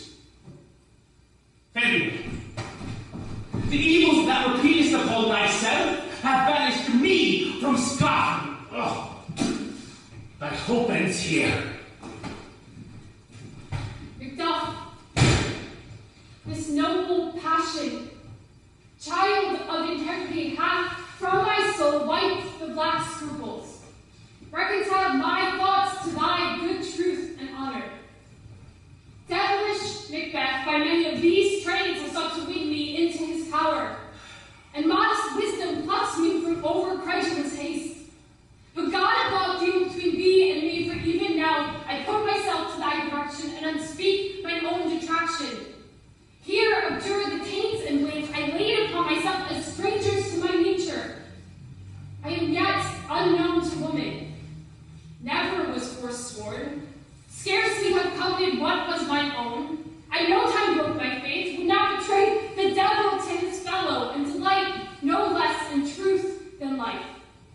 welcome and unwelcome things at once. That's hard to reconcile. Well, or none. See, who comes here? Oh, My countrymen, but yet I know them not. my ever gentle cousin. Welcome to the... I know him now. God the times remove the means that make us strangers. Sir, amen. Stand Scotland where it did. Alas, poor country. Almost afraid to know itself. It cannot be called our mother, but our grave, where nothing, but who knows nothing, is once seen to smile, where sighs and groans and shrieks that rend the air are made not marked, where violent sorrow seems a modern ecstasy. The dead man's knell is there, scarce asked for who, and good men's lives expire before flowers in their caps. Oh, relation. Too nice and yet too true. What is the newest grief? That of an hour's age doth hiss the speaker. Each minute teems a new one. How does my wife? Why, well. And all my children? Well, too. The tyrant has not battled at their peace. No, they were well at peace when I did leave them. Be not a niggard of your speech. How goes it? When I came hither to transport the tidings, which I have heavily borne therein, we heard of many worthy fellows that were out, which was, to my belief, witness throughout it, for that I saw the tyrant's power afoot. Now is the time of help. Your eye in Scotland would create soldiers, make our women fight to dock their dire distresses. Be it your comfort. We are coming thither. Gracious England hath lent us good Seward and 10,000 men. An older and a better soldier, none that Christendom gives out. What I could answer, this comfort with the like. But I have words that would be howled out in the desert air where hearing should not latch them. What concern they? General cause, or was it a fee grief due to some single breast? No mind that's honest, but in it shares some woe, though the main part pertains to you alone. If it be mine, keep it not from me. Quickly let me have Let it. not your ears despise my tongue forever, which shall possess them with the heaviest sound that ever yet they heard. I guess that. Your castle is surprised, your wife and babes savagely slaughtered. To relate the matter, we're on the quarry of these murdered deer to add the death of you. Merciful heaven, what man, ne'er clear hat upon your brows, gives sorrow words. The grief that does not speak whispers the awkward heart and bids it break. My children too. Wife, children, servants, all that could be found. And I must be from hence. My wife killed too. I have said, Be comforted. Let's make us medicines of our great revenge to cure this deadly grief. He has no children. All my pretty ones. Do you say all? Oh, kind! Oh. What? All my pretty chickens and their dad. And one fell swoop. Disputed like a man. I shall do so. But I must also feel it as a man! I cannot remember as such things as were most precious to me. Did heaven look on and would not do their part? Sinful men! They were all struck for thee, not that I am, not for their demerits, but for mine, fell splot on their souls. And rest now. Be this the whetstone of your sword. Let grief convert to anger, blunt not the heart, and rage it. Oh, I could play the woman with my eye, and the bride with my tongue. But merciful heavens, cut short all intermission. Front to front, bring me down this fiend of Scotland and my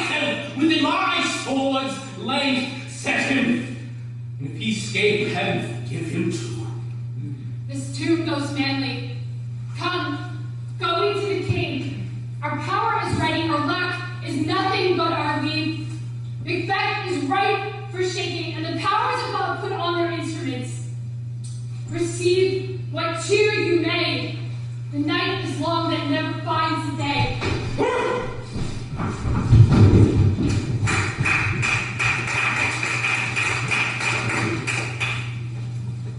I've 2 nights watched with you, but can perceive no truth in your report. When was it she last walked?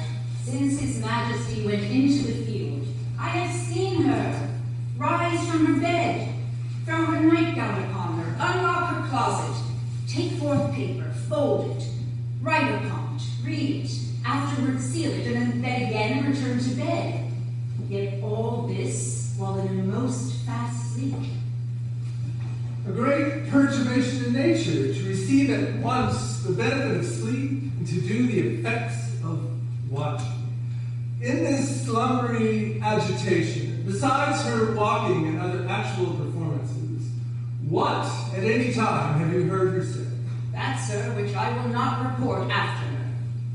You may to me, and 'tis most meet you should. Neither to you nor anyone, having no witness to confirm my speech. Lo, you, here she comes, and by my life fast asleep. Observe her, stand close. How came she by this light? Why, it stood by her. She has light by her continually. 'Tis her command. For you see, her eyes are open. Aye, but their sense is shut. What does she do now? Look how she rubs her hands. It is an accustomed action with her to seem thus washing her hands. I have known her to continue with this a quarter of an hour. Oh, yet here's a spot. Hark.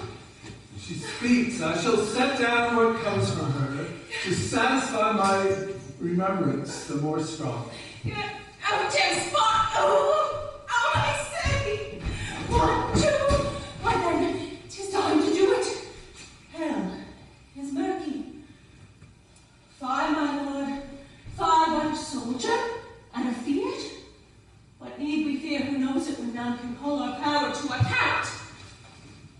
Who would have thought the old man had so much blood in him? Do you mark that? The fate of my hand-wife.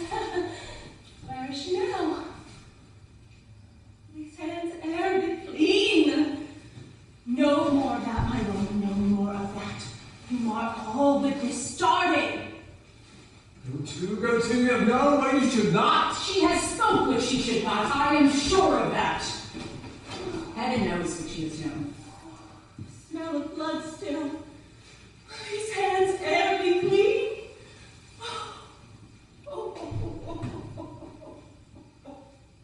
What a sigh is there. The heart is sorely charged. I would not have such a heart in my bosom for the dignity of the whole body. Well, well, well. Pray God it be, sir. This disease is beyond my practice. Yet I have known those who have walked in their sleep, who died holily in their beds. Wash your hands. Put on your nightgown. Be not so pale. I tell you, Ben was buried. He cannot come out of his grave. Even so? To bed. To bed. I hear a knocking at the gate. Come. Come. Come. Give me your hand. What's done cannot be undone. To bed. To bed. To bed. Will she go down to bed? Directly. Foul whisperings are abroad.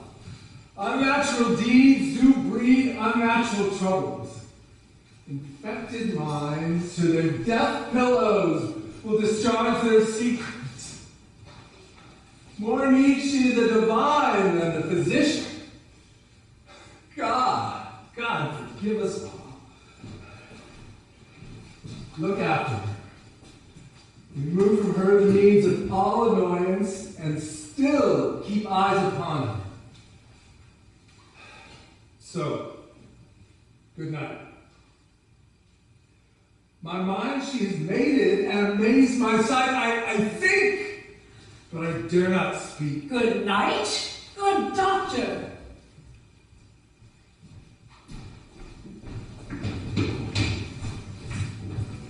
Maybe the powers there. Donalbain Malcolm, and some will say we're good Macduff. And then just burn them. There, brother, what shall we meet them? Not way they are coming. Who knows if Donalbain be with his brother? Certain, sir, I am not. I am a file of all the gentry. There is Seward's son, and many unwrong youths that even now protest their personal manhood. What does the tyrant? Great Duncan strongly fortifies. Some say he is mad, others that lesser hate him do call it valiant fury, but for certain, you cannot buckle his distempered laws within belt of law. Now does he feel his secret murder sticking on his hands. Now minutely revolts, upbraid his faith breach. Those he commands move only in command, nothing in love. Who then Now shall... does he feel his title hang loose about him, like a giant's robe upon a dwarfish thief.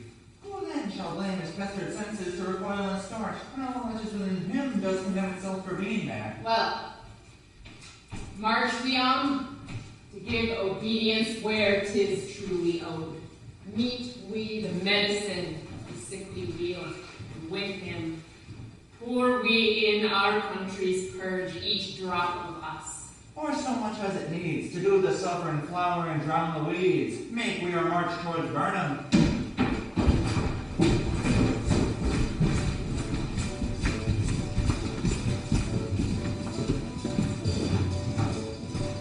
Bring me no more reports. Let them fly all. Till Burnham forest removed to Duncan's I cannot taint with fear. What's the boy, Malcolm? Was he not born of woman? The spirits that pronounce all mortal consequences have pronounced me thus. Fear not, Macbeth. No man of woman born shall e'er have power upon thee. Then fly, false dames, and mingle with the English epicures. The mind I sway by, and the heart I bear, shall never sag with doubt, nor shake with fear. The devil damn thee black, thou cream-faced moon. Where art thou that goose look? There is 10,000. Geese, villain! Soldiers, sir. Go prick thy face and overread thy fear. What soldiers, Patch? Death of thy soul, those linen chiefs of thine are chancellors to fear. What soldiers, way face? The English force so please you. Take thy face hence. Seyton! I am sick at heart when I behold Seyton, I say! His push will cheer me ever, or deceive me now. I have lived long enough. My way of life is fallen into the sear, the yellow leaf, and that which should accompany old age. As honor, love, obedience, troops of friends, I must not hope to have. But in their place, curses, not loud, but deep. Mouth honor, breath, which the faint heart would deny, but dare not. Say! What's your gracious pleasure? What news more? All is confirmed, my lord, which was reported. I'll fight. From my bones my flesh be hacked. Give me my armor. 'Tis not needed yet. I'll put it on! Send out horses, skirt the country round, hang those that talk of fear. Give me my armor! How does your patient, doctor? Not so sick, my lord, as she is troubled by thick-coming fancies that keep her from rest. Cure of that. Canst thou not minister to a mind diseased? Pluck from the memory of rooted sorrow, raise out the written troubles of the brain, and with some sweet, oblivious antidote, purge the stuffed bosom of that perilous stuff that weighs upon the heart.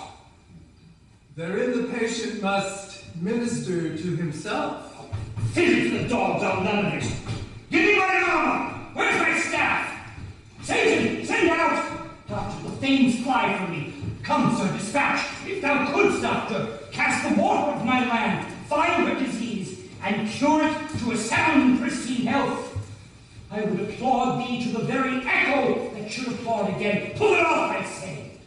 What rhubarb, sign, or what purgative drug can scour these English hens? Here's thou of them. Aye, my good lord. Thy royal preparation makes us hear something. Bring it after me.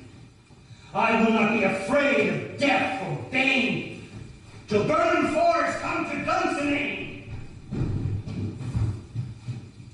Were I from Dunsinane away and clear, profit and gain should hardly draw me here.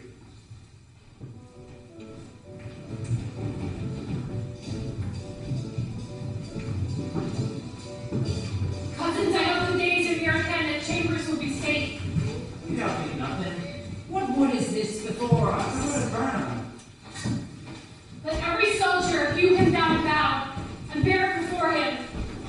Thereby shall we shout the numbers of our hosts and make discovery ere the report of us. It shall be done. We learn no other but the constant tyrant.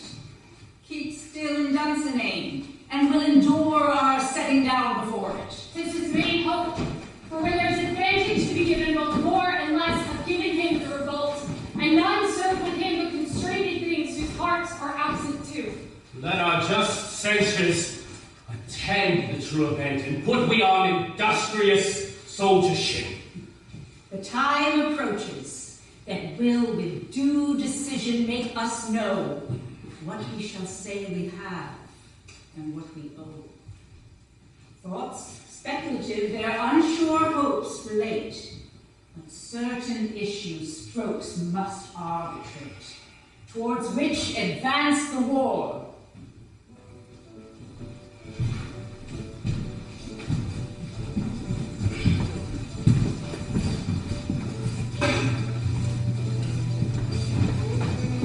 Bring me no more reports. Let them fly all. To burn forest, remove to Dunsinane. Oh. Here, Hush. Our castle strength will laugh at siege to scorn. Here let them lie, till famine and the ague eat them up. Were they not forced with those that should be ours, we would have met them dare, beard to beard, and beat them backward home.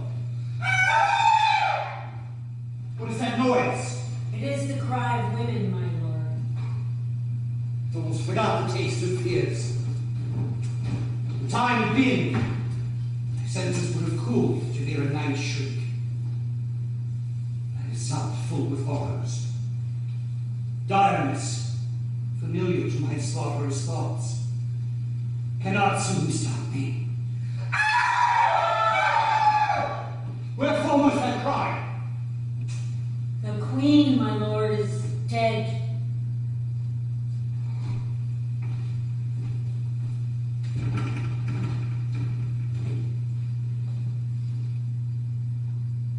She should have died hereafter. It would have been time for such a word. Tomorrow. And tomorrow. And tomorrow. Beats in this petty pace. From day to day. To the last syllable of recording time. And all our yesterdays have lighted fools the way to dusty death. Out. Brief candle. Life but a walking shadow. A poor player who struts and frets his hour upon the stage and then is heard. No more. It is a tale told by an idiot,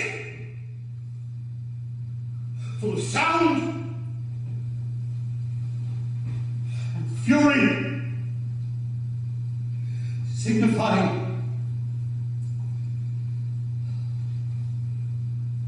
nothing.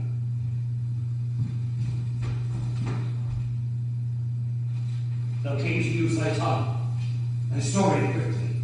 Gracious my lord, I should report that which I say I saw, but know not how to do it. Well, say, sir. As I did stand my watch upon the hill, I looked towards Burnham, and anon methought the wood began to move. Liar and slave! What mean do you rather be not so? Within this 3 mile when you see it coming, I say a moving both! If thou speakest false, upon the next tree shall thou hang, till famine claim thee.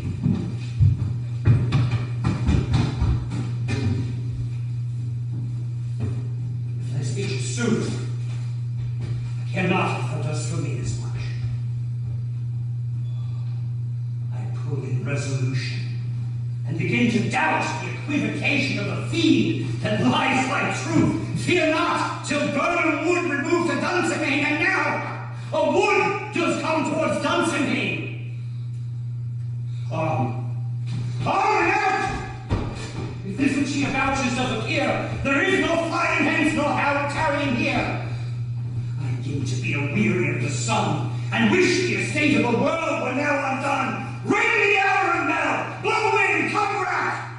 At least we'll die with harness on our back.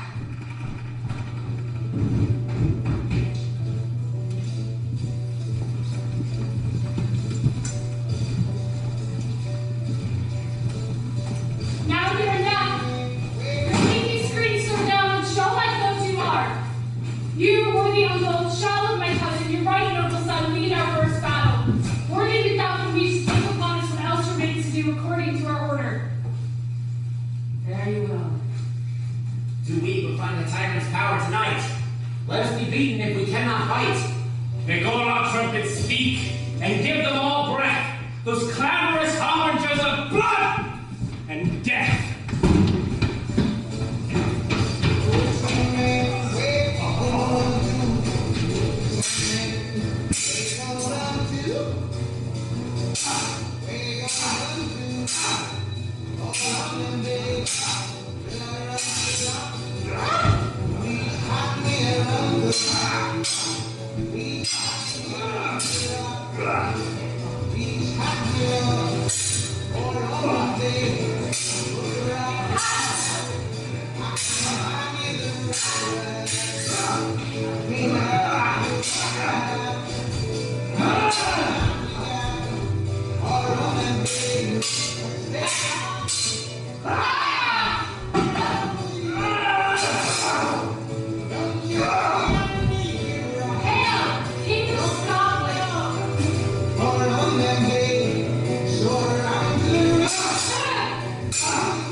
What is thy name?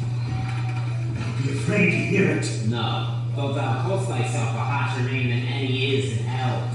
My name's Macbeth. The devil himself could not pronounce a title more hateful to mine ear. No, no more fearful. Thou liest, abhorrent tyrant.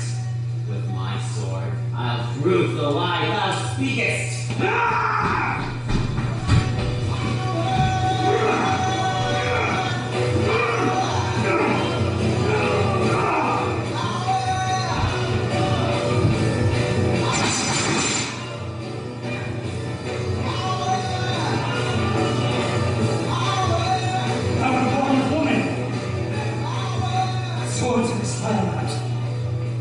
Weapons laughed to scorn, brandished by men of a woman born.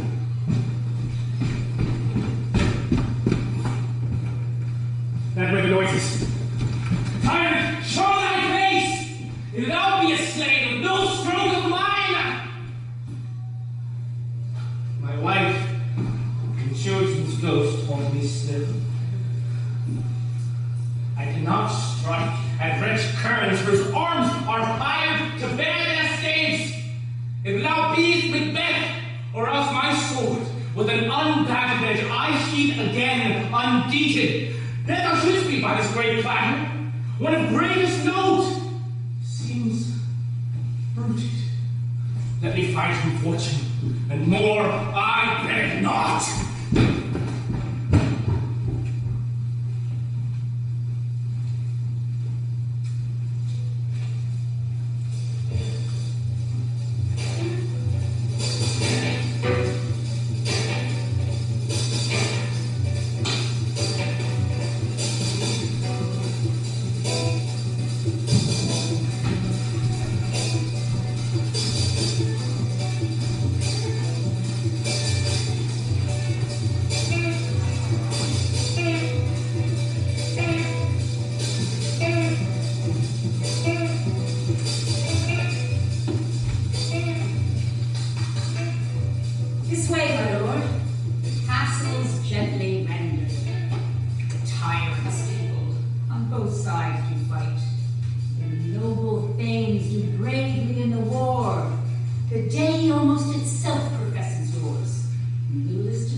Why should I play the Roman fool and die on mine own sword?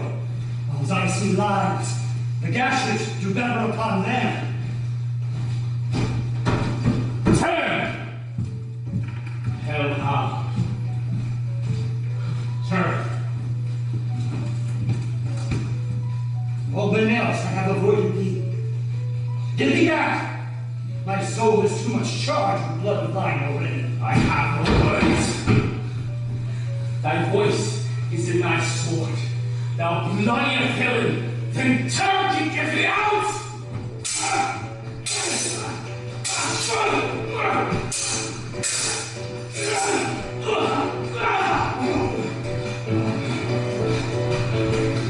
Thou losest labor.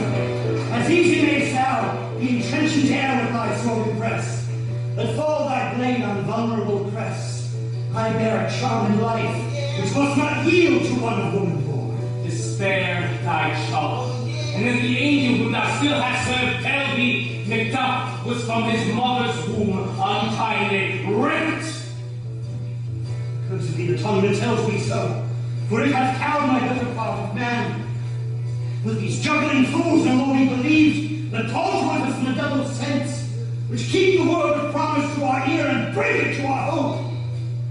I'll not fight thee. Then yield me, coward, and live to be the show, and gaze on the time. We will have thee as our barren monsters are, painted upon a pole, and under it, here, may you see the tyrant. I will not yield to kiss the ground beneath young Duncan's feet, and to engage with the rabble's curse. Though burning forests who come to Duncan's aid, and thou oppose, being of no woman born, yet I will try my last. Before my body, I throw my warlike shield. Lay on, Macduff, and damn be him that first cries, hold! Enough!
was a man, no sooner had his prowess confirmed.